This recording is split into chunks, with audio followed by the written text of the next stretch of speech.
देखिए पिछले क्लास में हम लोग कक्षा 9 के गणित विषय अंतर्गत हम लोग रेखाएं एवं कोण के बारे में सामान्य परिचय जाने हुए थे। इसके साथ हम लोग इसमें क्वेश्चन नंबर 1 और 2 को हल किए हुए थे। आज हम लोग क्वेश्चन नंबर 3 देखने जा रहे हैं। इसमें देखिए एक आकृति बना हुआ है जिसमें बताया गया है कि पी क्यू आर कोण PQR बराबर है PRQ, यानी कि यह कोण PQR यह कोण बराबर है PRQ। तो हम लोग यहाँ पर लिखेंगे कि दिया है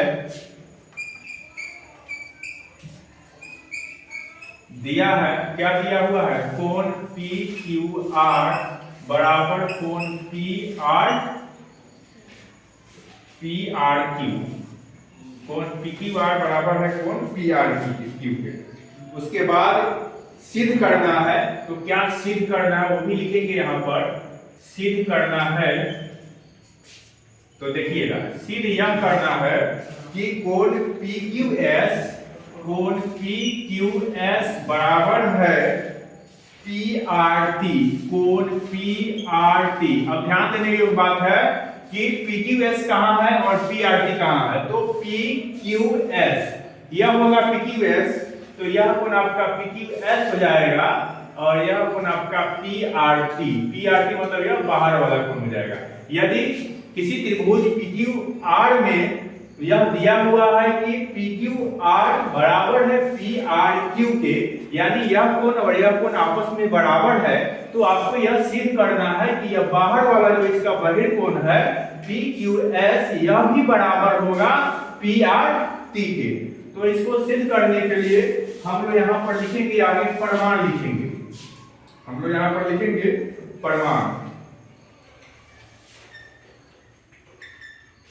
तो देखिए प्रमाण में क्या देख रहे हैं हम लोग कि त्रिभुज PQR में यहाँ पर यह कोण और यह कोण किस बिंदु पर बन रहा है, इस Q बिंदु पर बन रहा है, यानी एक रैखिक बिंदु बना रहा है, यानी यह क्या है, एक सरल रेखा पर बन रहा है। तो हम लोग लिखेंगे कि यह कोण और यह कोण दोनों मिलकर कितना होगा, 180 डिग्री के बराबर होगा। तो यहाँ पर हम लोग लिख रहे हैं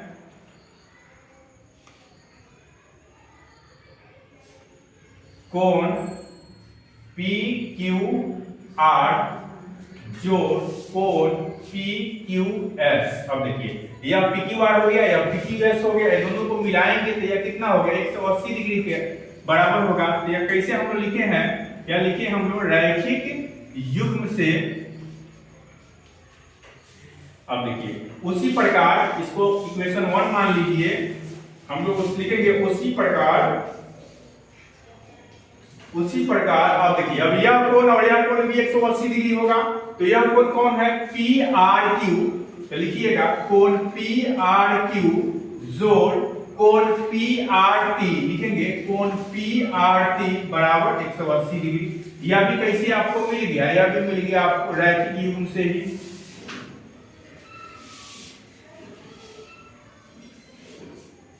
अब देखिए अब यह भी 180 के बराबर है और यह भी 180 के बराबर है, यानी दोनों बराबर है। तो हम लोग लिख सकते हैं यह और यह भी क्या होगा, आपस में बराबर होगा। इसलिए यहाँ पर लिखेंगे समीकरण या 1 और 2 से। तो जब दोनों 180 के बराबर होगा तो यह दोनों भी आपस में बराबर होगा। तो हम दोनों पक्ष को बराबर करेंगे, लिखेंगे यहाँ पर PQR जोड़ PQS बराबर PRQ जोड़ PRT। अब देखिए ये हो गया इतना। अब PQR जो है क्वेश्चन में ही दिया है, PQR बराबर है PRQ के, यह दोनों आपस में बराबर।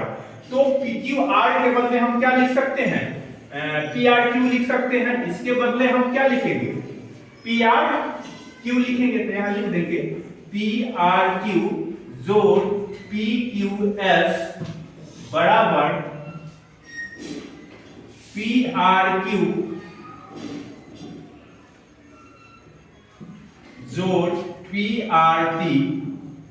अब देखिए यह कैसे लिखे हैं आप, यह लिखे हैं, इसके बदले हम लोग लिखे हैं PQR के बदले PRQ लिखे हैं, क्योंकि यह दिया हुआ ही है कोण PQR बराबर है कोण PRQ के। इसीलिए अब देखिए, अब यहाँ भी पी आर क्यू आ गया, यहाँ भी पी आर क्यू आ गया। जब इसको हम इस पक्ष में भेजेंगे तो यह क्या होगा, कैंसिल हो जाएगा, यानी यह और यह क्या हो जाएगा, कैंसिल हो जाएगा। इसीलिए हम यहाँ लिखेंगे कि कोण पी क्यू एस बराबर हो जाएगा कोण पी आर टी, यानी कि यह जो निकल के आया यही हमको क्या करना था, सिद्ध करना था। तो यह क्या हो गया, सिद्ध हो गया। यह क्या हो गया, सिद्ध हो गया।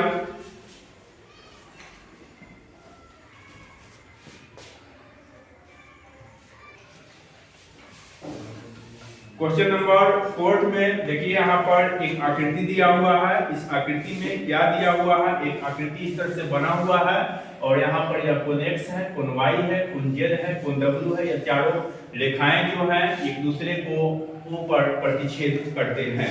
तो यहाँ पर दिया है, तो क्या दिया है हम लोग लिखेंगे, दिया क्या है, x प्लस y बराबर है w प्लस z के। तो x प्लस y बराबर है w प्लस z के, यानी यह और यह कोण का योगफल बराबर होगा w प्लस z के बराबर होगा। तो इसमें सिद्ध क्या करना है कि EOB एक रेखा है। तो हम लोग यहाँ पर लिखेंगे सिद्ध करना है AOB एक रेखा है। AOB एक रेखा, यानी कि यह जो AOB दिख रहा है इसको हमको सिद्ध करना है कि यह एक रेखा है। तो यहाँ पर प्रमाण में हम लोग लिख सकते हैं, क्या लिखेंगे प्रमाण में, ध्यान दीजिए। प्रमाण में हम लोग लिखेंगे कि, अब देखिए, कल आप लोग को पिछले क्लास में बताए हुए थे कि किसी बिंदु पर उसके चारों कोणों के सभी कोणों का योगफल मिलाकर के 360 डिग्री होता है। उसी प्रकार यहाँ पर यह एक O बिंदु है, इसके चारों तरफ जो कोण बनेगा उसको यदि मिला लिया जाए तो वो कितना होगा, 360 डिग्री के बराबर होगा। तो हम लोग यहाँ पर उसको हम लोग क्या कहते हैं, पूर्ण कोण भी कहते हैं। तो हम लोग लिखेंगे x plus y plus z plus w बराबर 360 डिग्री। या कैसे लिखे हैं, पूर्ण कोण लिखे हैं। किसी बिंदु पर बने पूर्ण कोण कितने होते हैं, 360 डिग्री के बराबर होते हैं। उसके बाद अब देखिएगा,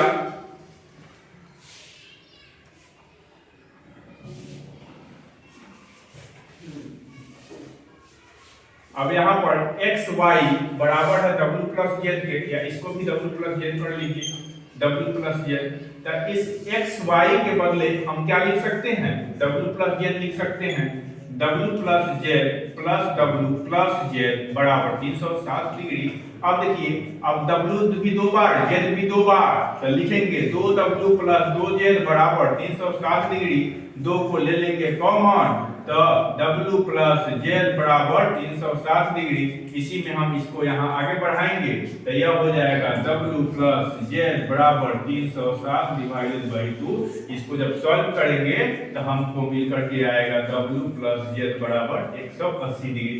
यानी w प्लस z का मान क्या आ गया, 180 डिग्री आ गया। तो w प्लस z कहाँ है, ध्यान दीजिए, z यहाँ है, w यहाँ है।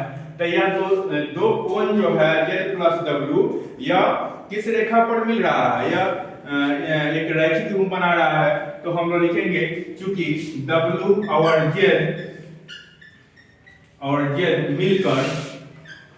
मिलकर रैखिक रूप बनाते हैं, रैखिक युग्म बनाते हैं। देखिए यहाँ पर w और z मिलकर क्या बनाया है, रैखिक रूप बनाया है। रैखिक रूप का मतलब क्या हुआ, जिन कोणों का योगफल कितना होता है, 180 डिग्री होता है, उसको क्या बोलते हैं, रैखिक रूप बोलते हैं। और यदि वह कोण रैखिक रूप बना रहा है, इसका मतलब क्या होगा, AOB क्या है, रेखा है। इसीलिए यहाँ पर लिखिएगा आप कि AOB एक रेखा है। इसीलिए AOB एक रेखा है। AOB क्या है, एक रेखा है। मतलब यह हुआ कि जब दो कोण मिलकर रैखिक बनाएंगे तो वह एक रेखा होगा। या इसका उल्टा भी कह सकते हैं, जब कोई रेखा संरेख होता है या रैखिक बनाता या संरेख होता है तो उस पर बने कोण कितने होते हैं, 180 डिग्री के बराबर होते हैं। तो ये क्वेश्चन हुआ।